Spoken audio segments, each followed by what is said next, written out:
Et salut les rôlistes, je reviens avec une nouvelle vidéo sur les ombres d'Esteren où je vous propose de parcourir l'univers d'Esteren avec moi. Cette fois-ci pas en physique mais en utilisant le PDF disponible en Pay What You Want sur DriveThru RPG. Le gros avantage que je voudrais souligner avec Univers, le livre de base d'Esteren, c'est qu'il est aussi bien à destination des MJ que des joueurs puisqu'il n'y a ni scénario ni canevas dans ce livre et que tout l'univers est présenté de manière subjective à travers des lettres, des rapports d'activité, des écrits, donc rien n'est gravé dans le marbre. Je vais parcourir le PDF avec vous, donner mon avis, me concentrer sur certains points, passer d'autres assez vite. N'hésitez pas en commentaire à poser des questions ou à souligner des choses que j'ai peut-être oubliées, omis ou si j'ai fait des erreurs dans mon analyse. Je vous souhaite une bonne lecture et un bon feuilletage. Univers, c'est un livre qui est paru en 2010 la première fois, il y a eu plusieurs réimpressions. Ici, on a un PDF qui indique seconde impression en bas à gauche dans les crédits, une table des matières qui fait 3 pages, et cette table des matières, elle indique qu'il y a 290 pages dans cet ouvrage. Donc la table des matières, elle commence avec un chapitre 1 sur Tricazel, la péninsule des ombres d'Esteren, qui se concentre sur 88-90 pages quasiment, donc c'est un peu orienté géographie, on va dire, géographie, peuple. Ensuite, un chapitre 2 qui se concentre sur les modes de vie au sein de la péninsule. Un chapitre 3 qui se concentre sur les factions, une partie très importante des ombres d'Esteren, puisqu'il y a des idéologies très fortes au sein de cette péninsule. Un chapitre 4 sur le système de jeu, attention, chapitre 4 qui est assez grand puisqu'il commence à la page 174 et se termine à la page 200, aux environs de la page 280. Donc 110 pages de système de jeu, ça fait quand même un beau système, mais vous allez voir, c'est un système simple qui laisse beaucoup de place à la narration, qui ne complexifie pas les choses, mais qui est suffisamment touffu pour être intéressant à utiliser. Donc tout d'abord des avant-propos, je vais passer assez vite sur certaines pages, mais donc avant-propos, ils expliquent, voilà, première partie, que c'est une présentation très subjective de ce livre. Toute la première partie de l'ouvrage est consacrée à une description du monde que vous découvrirez par l'intermédiaire d'une collection de lettres. C'est ce que je vous disais au début de la vidéo. Je trouve cet aspect assez intéressant. Des fois, c'est difficile de rentrer dans certains courriers ou dans certains textes.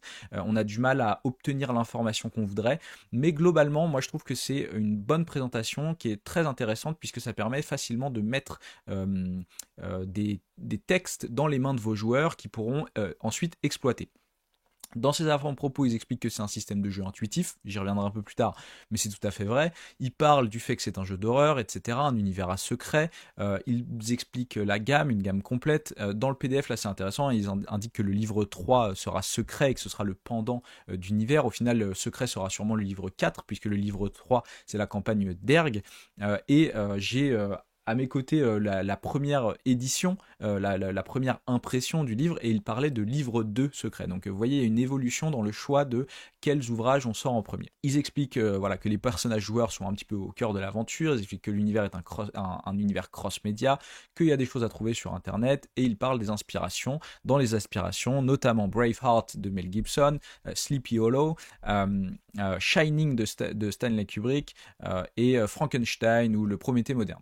Ensuite, on arrive sur un prologue qui commence direct avec des textes. Là, c'est un page d'un seigneur qui va lui apporter des textes, le conseiller, etc. Donc, un prologue qui parle de textes, qui explique que le reste du livre va se constituer de textes, de lettres, etc. Et on rentre ensuite dans l'explication de Tricazel. Donc, Tricazel, on parle de la péninsule, des paysages, le fait que ce soit des grandes montagnes. On a tout de suite des illustrations assez évocatrices, je trouve, et on parle très rapidement de tout ce qui est géographie, climat, les fleuves, les mers qui entourent la péninsule. Mais comme vous pouvez le voir, on commence déjà à agrémenter le livre de petites notes supplémentaires qui n'ont pas forcément à voir avec le sujet dont on parle. Par exemple, là, nous avons une double page qui parle des fleuves et des mers et des climats, mais en bas à droite, vous pouvez voir le Tugark, et là on a une petite note qui parle d'un ancien métal, d'un métal légendaire, des mythes et légendes de l'Aergewin, donc l'Aergewin, un temps ancien où les Démortens ont affronté des féons gigantesques. Le Tugark, ce serait un métal légendaire qui permet d'avoir des propriétés phénoménales, mais dont on a perdu un petit peu la connaissance de comment fabriquer des objets à partir de ce métal, et aussi a priori toutes les mines sont épuisées. Donc pas vraiment de lien, mais on commence à avoir des petites pistes, des petites indications. Et moi, j'aime bien ce genre de texte parce que ça permet un petit peu de se perdre dans la lecture du livre et ça permet aussi d'avoir un peu partout dans le livre des idées de scénario. C'est-à-dire que là, tout de suite, on ouvre le livre à ces pages-là. Et bah, si on lit ce petit encart, ça peut donner envie de faire un one-shot avec une expédition à la recherche d'un gisement de Tugark, par exemple. Ensuite, on parle des habitants de la péninsule, donc avec des illustrations de différents habitants. On parle des clans, on parle des Vanguards. Donc les Vanguards, ce sont ces forteresses à flanc de montagne qui permettent de garder des passes la plupart du temps. On parle un petit peu de la flore, de la faune, du langage. Et ensuite, on arrive sur la cartographie et on va un petit peu parler des lieux dans Tricasel. Là, c'est intéressant. Vous pouvez voir que sur ce PDF-là, l'échelle indique 30 km. Il y a eu plusieurs livres. Des fois, l'échelle indique 30 km, des fois, elle indique 60 km. Et dans les dernières cartes que l'on a pu obtenir en PDF dans les derniers crowdfunding notamment, ou les cartes en version physique, cette échelle indique 120 km. Donc c'est assez intéressant de constater que avec les évolutions de publication, il y a eu un choix d'agrandir cette péninsule. C'est vrai que là, quand on se dit 30 km, c'est pas forcément très cohérent. Ça voudrait dire que Tolkaer, qui est censé être un royaume un petit peu gigantesque constitué de 9 duchés avec plusieurs villes d'importance, il ferait que 120 ou 150 km de large. C'est pas extrêmement cohérent. Si on passe cette échelle à 120 km, tout de suite, ça fait 600 ou 700 km de large et on a quelque chose où on peut plus inventer nos propres villages et créer de l'histoire et il y a peut-être une dynamique géopolitique plus importante. On arrive sur plein de petites légendes, plein de petits lieux, ça je trouve ça très intéressant, donc c'est en lien avec la carte. Hein. Sur la carte, il y a des chiffres, par exemple là dans la forêt des murmures, il y a le chiffre 13, et si je vais au chiffre 13 ici, forêt des murmures, ils expliquent qu'est-ce qui se passe dans la forêt des murmures. Les vents océaniques qui s'enfoncent très loin à l'intérieur des terres,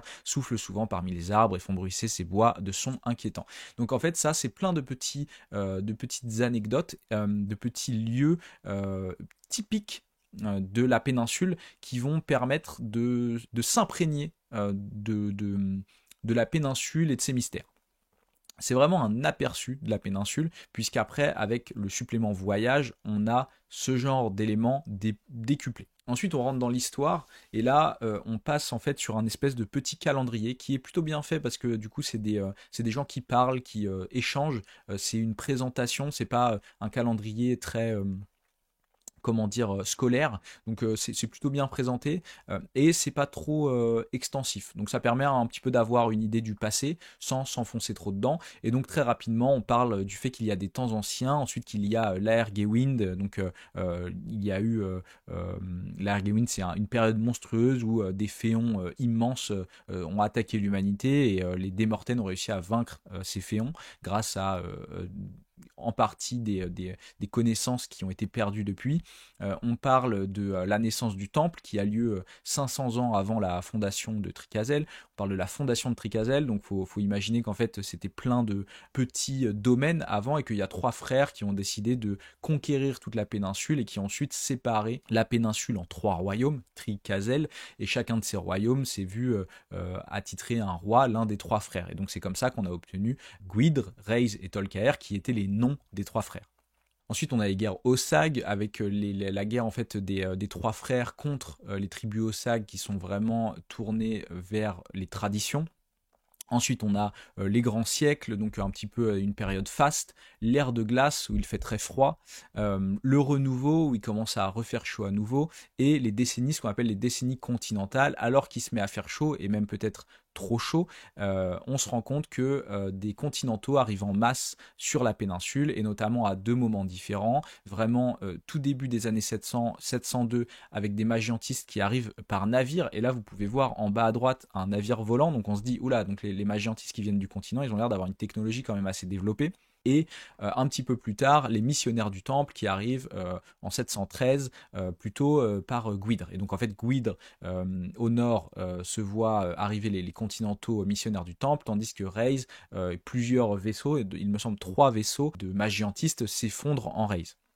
Ensuite, on a vraiment une expansion de la magiance en Rhys et du temple en Gwydir, même si les magiantistes voyagent un petit peu aussi en Tolkaer et en Gwydir, et que les missionnaires du temple, notamment via les vecteurs, voyagent en Tolkaër et en Reyes. Mais voilà, le temple se développe énormément jusqu'à un moment qu'on appelle la guerre du temple, qui éclate en 857, qui dure 6 ans, durant laquelle Gwydir, le royaume de Gwydir, via l'influence du temple, va attaquer le royaume de Reyes pour un petit peu protester, on va dire, contre le développement de la magiance. Et Tolkaër va finir par s'allier avec Reyes pour repousser l'offensive de Gwydir et empêcher la victoire du temple. Et ensuite, on arrive un petit peu dans l'époque de nos jours, on va dire. Donc après cette guerre du temple, on est en 863-864, et le livre et tous les scénarios et la campagne de Derg se situe fin 907, début 908, donc en hiver 907. Et donc, on arrive un petit peu dans la période de nos jours, de 864 à 907. Ensuite, on a un chapitre qui parle des féondas. Et là, je veux un petit peu mettre l'accent sur l'illustration en haut à gauche, qui est assez impressionnante. Ils expliquent qu'est-ce que la menace féon, qu'est-ce que sont les féondas. Il y a, pareil, des petites notes qui permettent d'avoir des idées de scénario, des idées de one-shot. C'est très bien fait. Ils parlent des masques des féondas. Ils expliquent que les féons, et surtout ceux qui ont une stature humanoïde, une silhouette humanoïde, on appelle ça des drains, et ils ont souvent un masque qui semble figé à leur visage. Donc ils expliquent la menace féon, leur comportement, le fait que c'est un ennemi omniprésent, leur pouvoir, comment lutter contre eux, quelles sont leurs faiblesses. Et on se rend compte qu'en fait, il n'y a pas vraiment de faiblesse générale des féons, c'est juste que selon le type du féon, selon à quoi il ressemble et comment il se comporte, eh ben, il aura peut-être une faiblesse différente d'une autre. On parle aussi des enfants de Neven, qui sont une espèce de tradition de super guerriers qui luttent contre les féons et qui essayent d'aller les chasser sur leur territoire. C'est assez intéressant, encore une idée de scénario. Et ensuite, on rentre dans la partie des peuples et des mentalités. Donc là, ils décrivent petit à petit les peuples, mais toujours pas de façon encyclopédique, c'est toujours via des textes, des présentations. Donc ils décrivent les différents peuples, ils parlent par exemple, la philosophie du progrès, donc voilà, tout ce qui a amené la magiance, surtout en Reyes, les mentalités dans les différents royaumes, et les problèmes parfois de frontières, mais toujours via des lettres, des courriers. Donc c'est toujours un point de vue subjectif, et ça laisse énormément de place à l'interprétation et à la création pour un MJ, et aussi ça laisse énormément de latence sur le fait qu'on peut donner ce genre d'informations à nos joueurs, tout en sachant que ces informations ne sont peut-être pas la vérité pure, mais plus le point de vue de quelqu'un qui a écrit un courrier. Ensuite, on présente Tolkaër, donc en fait, on va présenter chacun des 3 royaumes un par un, même si Tolkaër est présenté de façon plus importante que Gwydir ou Reyes, et on se rend compte aussi que Tolkaër a l'air quand même plus grand que Gwydir ou Reyes. Tolkaër, il est composé de 9 duchés, et donc en fait, on va passer sur chacun de ces duchés en expliquant un petit peu quelle est la capitale du duché, quelles sont les spécificités du duché. Donc ça va prendre une bonne dizaine de pages. On s'arrête sur la cartographie de Tolkaër, de nouveau avec des petits points, des petites notes, donc là c'est assez intéressant. On zoome dans un royaume, et hop, de nouveau, on a des lieux avec un petit peu des accroches, des idées qui peuvent donner des idées de scénario, de scènes lors de voyages, des idées de quêtes plus concentrées. On n'est plus au niveau de la péninsule, on est au niveau d'un royaume. Ensuite, on rentre sur Ostabai, donc vous voyez l'illustration magnifique en bas à droite. Ostabai, c'est la capitale de Tolkaër, une capitale qui est faite sur plusieurs étages, avec un grand ascenseur qui permet d'aller tout en haut sur les parties hautes d'Ostabai. Il y a eu 2 cartes différentes, il me semble peut-être 3 qui ont été réalisées pour Ostabai, donc c'est assez intéressant de pouvoir voir l'évolution de cette ville avec le développement de ce jeu de rôle, et c'est aussi un lieu très développé qui permet potentiellement de faire des scénarios d'enquête, des scénarios d'horreur, et d'approcher un petit peu ce côté plus urbain qui, on pourrait le croire au premier abord, pourrait manquer à Esteren, mais au final on se rend compte qu'on a des villes très importantes où on peut faire du jeu urbain. Donc il y a au moins 5 ou 6 pages sur Ostabai, il me semble, il parle du passé d'Ostabai, des différents quartiers avec le port, la ville basse, il y a tout un texte avec une personne qui vient d'arriver à Ostabai, qui écrit une lettre à ses parents et qui explique qu'au final Ostabai c'est pas du tout le rêve auquel cette personne s'attendait. On parle du fait qu'il y a la tombe de Tolkaër dans Ostabai, donc Tolkaër étant l'un des 3 frères, le roi fondateur du royaume. parle de différents magasins qu'on peut trouver, l'épée de Tugar qui est une armurerie, l'antiquité de Tradale qui est un antiquaire on va dire, hein, et c'est assez intéressant à noter d'ailleurs, l'antiquité de Tradale a été fondée par Firmin Floyd, et Floyd, ce nom de famille, vous pourrez peut-être le retrouver dans d'autres suppléments. Donc il y a vraiment toujours des liens entre les PNJ, et c'est assez intéressant de voir que on a vraiment une densité assez importante en termes de PNJ existants et de connexion entre ces PNJ et de répétition des mêmes PNJ qui peuvent permettre de créer une trame un petit peu de PNJ important dans vos campagnes ou dans vos scénarios. On parle de qui dirige Ostabai, encore un plan, voilà, un plan assez résumé d'Ostabai, et voilà, les nuits d'Ostabai, donc on explique voilà, que tout n'est pas rose. Ensuite on rentre dans le royaume du Gwydre, en Gwydre qui a vraiment cette influence du temple de l'unique, hein, la religion de l'unique. On explique que les pierres dressées anciennement par les clans Osag et par les premiers habitants de la péninsule sont petit à petit retirées, sûrement du fait de l'influence du temple. Qu'est-ce que ça va avoir comme impact par rapport aux Féons, par rapport au futur de Gwydre? Voilà, c'est des idées de scénario encore, tout ça, même s'ils ne nous donnent pas de clés, de réponses, de secrets, c'est des choses qui peuvent permettre au MJ voilà, de prendre une direction et de faire toute une campagne liée à la disparition des pierres dressées, ce que ça va générer par rapport à la quantité de féons qui vont attaquer le royaume de Gwydre, par exemple. On parle de la foi, bien sûr, on parle des différents lieux, et vous voyez là, la carte de Gwydre, elle est quand même plus petite que la carte de Tolkaer, dans le sens où voilà, il n'y a pas plein de duchés, il y a juste quelques régions, quelques villes importantes, Ardamrak qui est la capitale de Gwydre. C'est peut-être un peu moins concentré, un peu moins développé que Tolkaer dans ce livre, et donc il y a moins de pages, vous trouverez moins de pages sur Gwydre. On parle voilà, des montagnes, de la capitale, du pouvoir centralisé, du fait que le temple a beaucoup d'influence sur le pouvoir de Gwydre, et très rapidement, vous voyez, beaucoup moins de pages, on se retrouve sur Reyes, avec un peu cette dichotomie entre les échos du passé, c'est le titre du premier chapitre, versus l'arrivée de la technologie, et ce que ça apporte de bon et de mauvais. Donc dans Reyes, on va expliquer énormément de choses, on va parler de Calvernac. Calvernac, je ne sais plus si c'est la capitale de Reyes, mais en tout cas c'est une ville très importante qui vraiment est un des sièges de la Magiance, et de nuit, Calvernac, vous pouvez voir tous ces lampadaires allumés grâce aux nébulaires alimentés avec du flux, et donc des nébulaires de plusieurs couleurs différentes. Et non, donc Calvernac, pardon, n'est pas la capitale, hein, c'est bien ce que je disais. La capitale de Reyes, c'est Baldruoc, on peut le voir sur cette carte-là. De la même façon que pour Gwydre, vous voyez bien que la carte de Reyes, elle est un petit peu plus petite, simple ou simplifiée que la carte de Tolkaer. On parle de cité troglodyte, et là je m'arrête sur l'illustration en bas à droite, c'est assez intéressant, on voit qu'il y a quand même un peu de la technologie, on peut se dire qu'il y a peut-être un espèce de droïde tout en bas à droite, que ça a l'air d'être une cité là, troglodyte, un peu poussiéreuse, sableuse, et on voit un personnage au premier plan qui a l'air d'avoir des implants quasiment, donc voilà, une technologie, on peut pas parler de technologie très développée, après on va en parler, mais avec la Magiance, avec le flux, on se rend compte déjà qu'on peut partir, si on le souhaite, dans un jeu qui va être pas steampunk mais flupunk, on va dire, je sais pas, beaucoup plus orienté technologie si on le souhaite. On va parler de la capitale, Baldruoc, qui est un espèce d'agglomérat de deux rochers avec d'immenses bâtiments sur ces deux rochers et des ponts qui relient les deux rochers. Il me semble qu'il y a même une rivière qui passe entre ces deux rochers, ou un fleuve.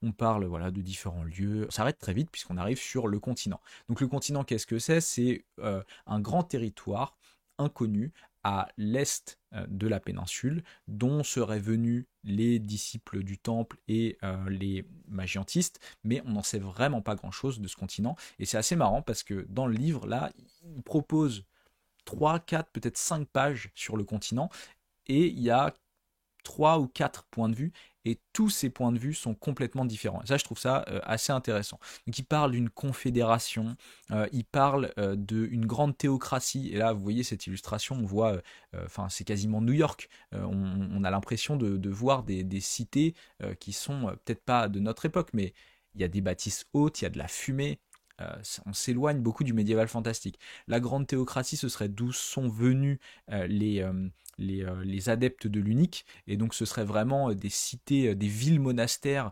bâties autour de cathédrales gigantesques, où tout le monde vénère l'unique, mais à un autre endroit, on parle d'autre chose. Par exemple, on parle du Simaïr qui est constitué entièrement de marécages et de culture, et le Simaïr, ce serait un lieu où la confédération magiantiste, mais aussi la grande théocratie, les ont aidés à survivre à des moments difficiles. Et donc ça fait déjà 3 points différents. On parle de la grande théocratie, de la confédération magiantiste, du Simaïr. On parle de cycle climatique, du fait que peut-être quand il fait trop chaud et qu'il y a des canicules, c'est pour ça que les continentaux viennent se réfugier sur la péninsule. En tout cas, c'est quelque chose qu'on peut comprendre entre les lignes. Ce qu'on peut noter aussi, c'est que il y a sûrement énormément de distance entre tout ça. Là, par exemple, j'avais noté qu'il disait il disait que, alors je sais plus où c'est, mais que lorsqu'il est midi dans la péninsule, il ne fait pas encore jour sur la grande théocratie. Donc ça voudrait dire qu'on a un décalage horaire de 5 ou 6 heures. Donc ça représente des centaines et des centaines de kilomètres. Et à côté de ça, pour finir, dernière page sur le continent, on a ce petit texte en bas à droite où il y a un vieil homme qui dit, moi quand j'avais 9 ans, je suis parti avec ma famille, on a réussi à traverser la grande montagne qui sépare la péninsule du continent, et on a passé notre vie à voyager sur le continent. J'ai enterré tous mes proches sur le continent et je n'ai trouvé aucune grande théocratie. Je n'ai rien trouvé j'ai juste trouvé des nomades, quoi. Et donc, a-t-il voyagé assez loin? On ne sait pas, ça se trouve il aurait fallu qu'il voyage une vie supplémentaire pour trouver trace de ces choses-là, mais ça fait qu'en 4 pages, ils arrivent juste à perdre complètement le lecteur et à dire, bah voilà, le continent, c'est peut-être ça, c'est peut-être ça, c'est peut-être ça, c'est peut-être ça, c'est peut-être un mélange de ces 4 choses-là, peut-être qu'il y a des questions de temporalité, peut-être qu'à une époque c'était ça, mais qu'à une autre époque ça ne l'est plus. C'est assez intéressant. Ce qui s'accorde à dire par contre, c'est que les féons sont aussi un problème du côté du continent. En tout cas, c'est moi ce que j'en comprends. Ensuite, donc ça c'était tout le chapitre 1 du livre, hein, on arrive déjà sur les 80-90 premières pages. Ensuite on arrive sur le mode de vie. Et donc là le mode de vie, toujours c'est énormément de texte et on va parler des us et coutumes, des différents noms, des différents rôles. Donc par exemple les Démortaines qui sont les garants de la nature et de l'art des Mortaines, les Damataires qui sont les personnes qui s'occupent des enfants et des accouchements. On va parler d'énormément de différentes choses, on va essayer de faire rentrer le lecteur dans cet univers qui est quand même assez particulier, qui a beaucoup de termes techniques, on va dire, différents. On parle du service d'Ost, c'est assez intéressant, il y a un chapitre qui s'appelle Un choix de vie, c'est peut-être un petit clin d'œil au scénario dans Voyage, un gros scénario qui s'appelle Un choix de vie aussi. On parle de l'importance de la taverne, de l'amour, de la mort, du foyer, etc. Énormément de différentes choses, on donne un petit calendrier. Et ensuite on parle de l'artisanat, donc ça c'est un choix assez particulier, mais il y a énormément de choses classiques, mais voilà, on va dire, bah, qu'est-ce qu'on sait faire sur la péninsule et qu'est-ce qu'on ne sait pas faire. Donc ils vont parler des différents travaux, du métal, de la pierre, etc. Je trouve que le plus intéressant sur le passage de l'artisanat, c'est ce paragraphe sur les objets de pouvoir que je vous laisserai lire, mais on parle dans quasiment tous les ouvrages d'Estérène des objets de pouvoir, des objets qui sont un petit peu étranges, qui reviennent dans l'histoire, qui ont un petit peu leur vie propre. Et je trouve que ça peut faire de très bonnes accroches à des scénarios, ou même le cœur d'une campagne, les objets de pouvoir. Ensuite, on parle de nourriture, qu'est-ce qu'on peut manger, qu'est-ce qu'on peut pas manger. Pour ma part, cette partie-là, j'ai trouvé qu'elle était un petit peu superflue.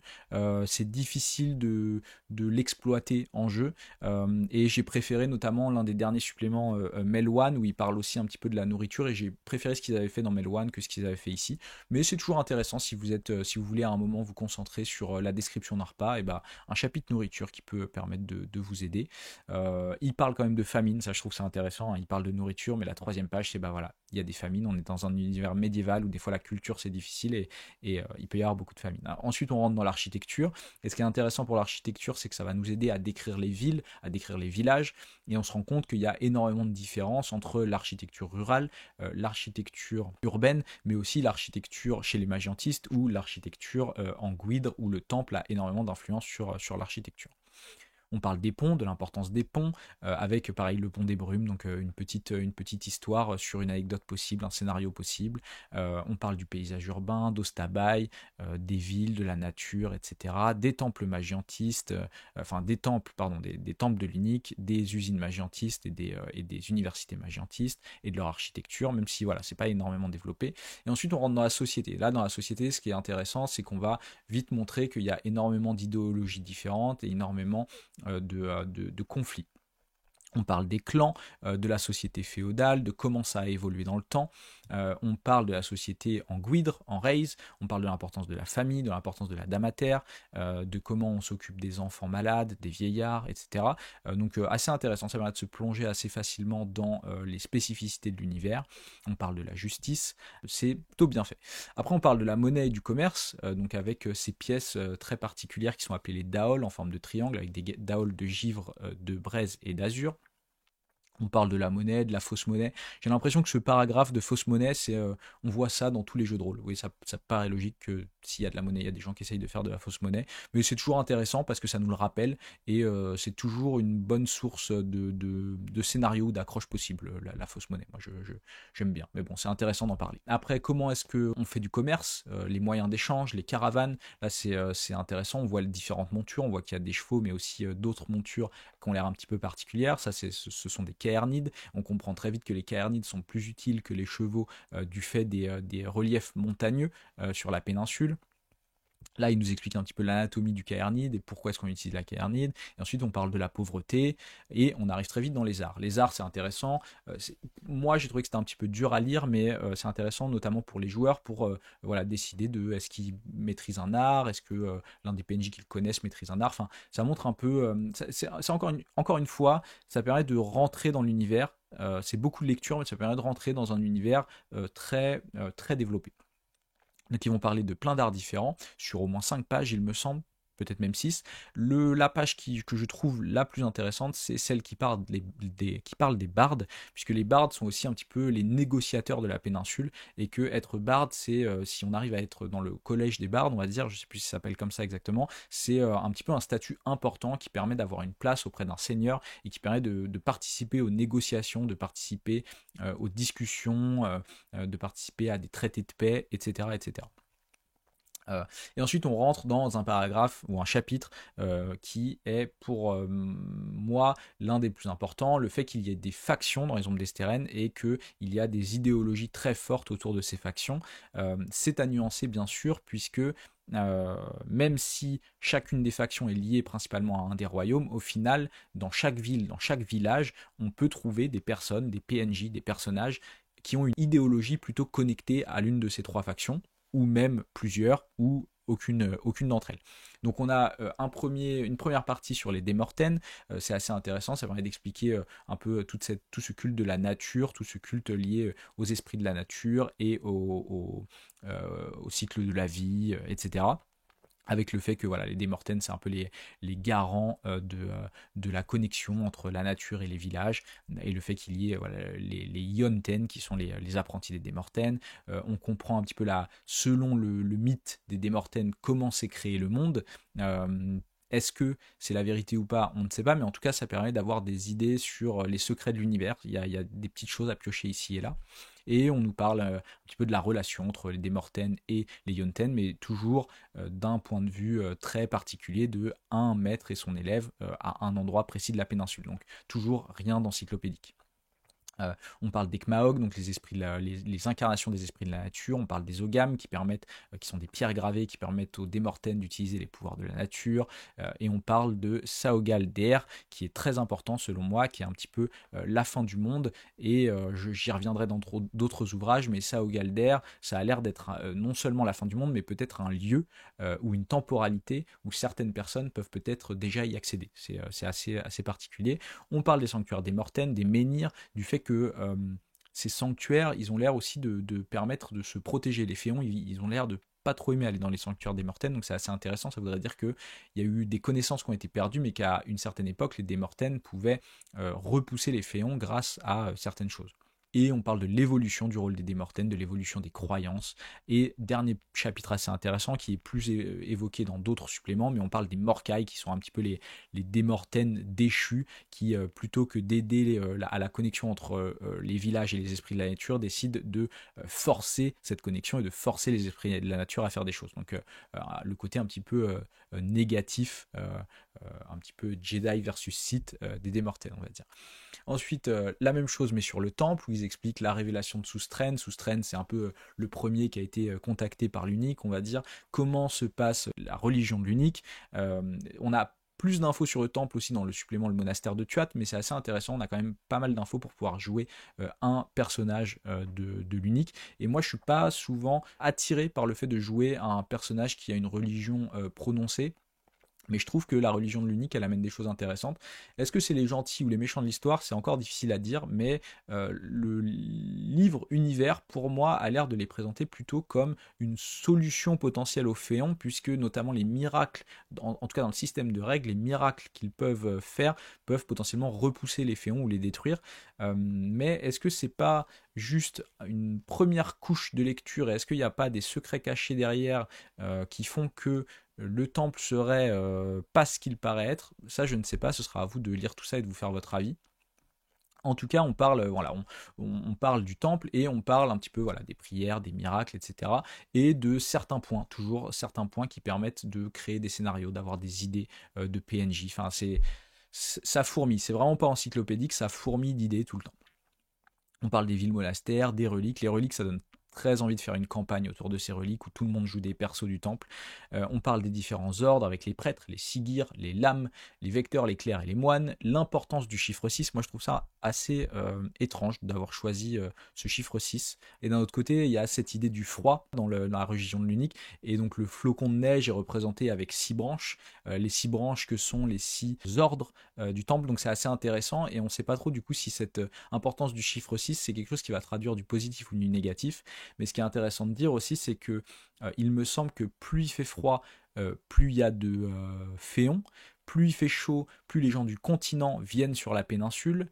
Donc en tout cas, le fait que le culte de l'Unique soit un petit peu tourné vers le froid, voilà, c'est des indices. Le fait que la fin du monde chez les Démortens, ce soit une terre de cendres, la cendre, ça fait plus penser au feu, pas au froid.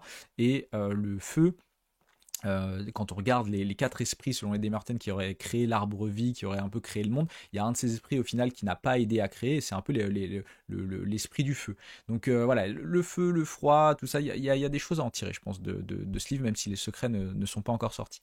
Ensuite, on parle de la magiance, avec le flux, l'explication du flux, des infos par rapport à la guerre du temple, comment fonctionnent les cartouches de flux, l'organisation de l'ordre. Ça, cette page-là, je la trouve très intéressante. Quand on veut mettre en place un scénario lié à la magiance, c'est super important pour moi de retenir ces titres, ou en tout cas de faire des PNJ et de décider quels sont les titres, les autorisations de ces PNJ dans leur organisation magiantiste, entre les magistères, les scientors, les inceptus, les élites, etc., etc.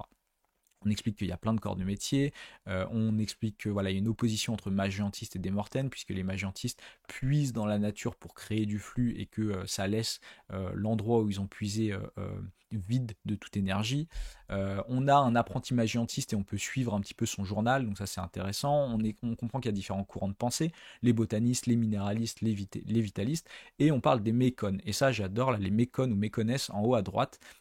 Et vous pouvez voir cette illustration en haut à droite avec ces espèces de petits traits là qui parcourent ses veines. C'est vraiment, je vous laisserai lire cette partie du PDF, mais moi ça m'a vraiment inspiré, et notamment dans une petite campagne que j'ai fait à des joueurs, je leur ai fait rencontrer une magiantiste qui avait ces mécones sur elle, et ça a créé tout de suite un peu un truc intriguant chez les joueurs de se dire waouh, qu'est-ce que c'est que ces mécones. Donc c'est un élément intéressant à amener en jeu, je trouve. Il parle du flux fossile, il parle de l'architecture, des universités, etc., etc. Je trouve ça vraiment intéressant.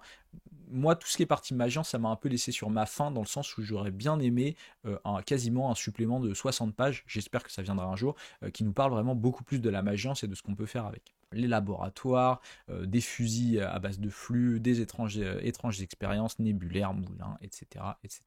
Il parle des varigos, donc un varigal, c'est celui qui va voyager par monts et par vaux pour amener des informations, des courriers, etc. Donc c'est des gens qui connaissent des chemins de traverse, qui savent facilement voyager, c'est des éclaireurs, c'est des rôdeurs, c'est des gens qui savent mener un convoi à bon port.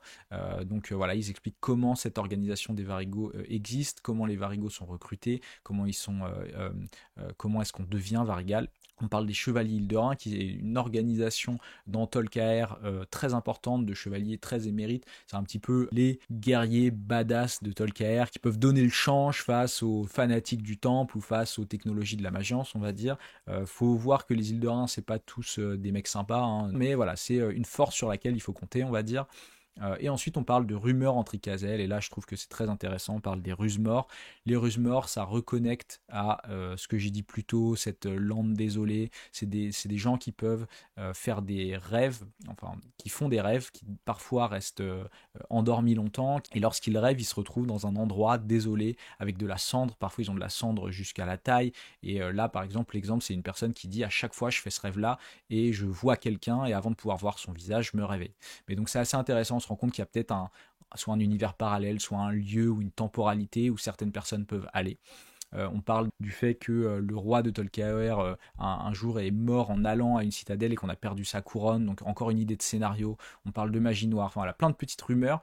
Là, c'est une source d'idées de scénario, de pitch, de canevas assez importante, je trouve, les rumeurs entre Icazelles. Une page qui parle sûrement d'un féon, le ventripaille, et ensuite un petit épilogue, et on arrive sur le système de jeu. Le système de jeu qui est, comme vous allez le voir, plutôt simple, mais bien connecté à l'univers, je trouve. Et je me rends compte que ça fait déjà plus d'une demi-heure que je parle, donc je vais arrêter cette vidéo ici et je parlerai du système de jeu dans une deuxième vidéo pour terminer cette présentation et ce feuilletage de Univers des Ombres d'Esteren. J'espère que cette vidéo vous a plu. N'hésitez pas à me dire en commentaire si vous avez des pistes d'amélioration, s'il y a des choses que vous auriez aimé que je développe plus et que je pourrais développer plus dans une autre vidéo, s'il y a au contraire des choses que j'aurais dû accélérer. Et j'espère que ce format vous plaît, puisque l'idée, ça va être de plonger dans chacun des livres de la gamme, de la même façon que ce que j'ai fait avec ce livre. Je vous remercie de m'avoir écouté jusque-là. N'hésitez pas à mettre un j'aime et à vous abonner. Je vous dis à bientôt et vous souhaite bon jeu.